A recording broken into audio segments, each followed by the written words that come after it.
į šitą renginį atvedė baletas. Smagu tiesiog paklausyti ir pamatyti, kad yra bendraminčių. Šita meno sritis mane labiausiai žavi tuo balansu tarp paveldo, tarp tos tradicijos, ilgus amžius, besiformavusios tradicijos ir galimybės tą tradiciją interpretuoti naujai, kitaip.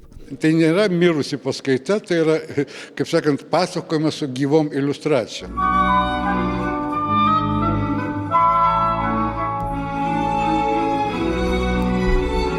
Ryšių tarp baleto ir šiuolaikinės kultūros tikrai galima pamatyti ir dailėj, ir teatre.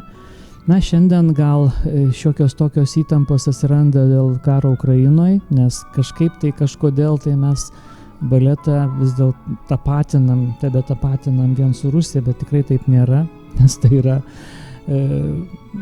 fenomenas, kuris suformavo Italijoje, Prancūzijoje. Labai norėjau išgirsti profesorius, matai scenai tą grožį, kaip sako, bet už to labai daug ir juodo darbo.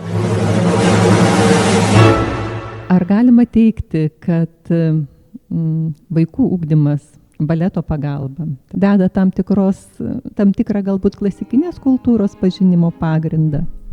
Visiškai sutinku, visiškai, besąlygiškai. Tai yra labai labai svarbi mūsų visuomenės ruošimo, formavimo dalis. Iš tikrųjų, apie baletą yra daug daugiau, kur domėtis, negu galvojau. Ir visos istorijos, ir visokių skirtingų rūšių, visko.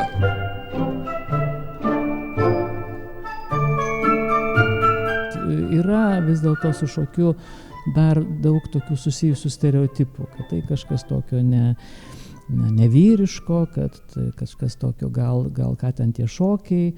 Ir vėlgi tas pats Bilis Eliotas ir jo aplinkos reakcija į tą baletą ten tiesiog labai iškalbingai tą iliustruoja ir, gaila, bet tie pokyčiai nėra tokie spartus. Labai daug naujų dalykų išgirdau šiandien, labai patenkinta ir džiaugiuosi, kad turiu tokią puikią knygą dabar. Knygų populiarinimas man visada patiko. Aš dabar rengiuosi savo knygos populiarinimą, kadangi žiūriu, kad tai yra patrauklus renginys. Šitą knygą galima ir įsigyti ir aš manau, kad profesorius mielai pasirašys.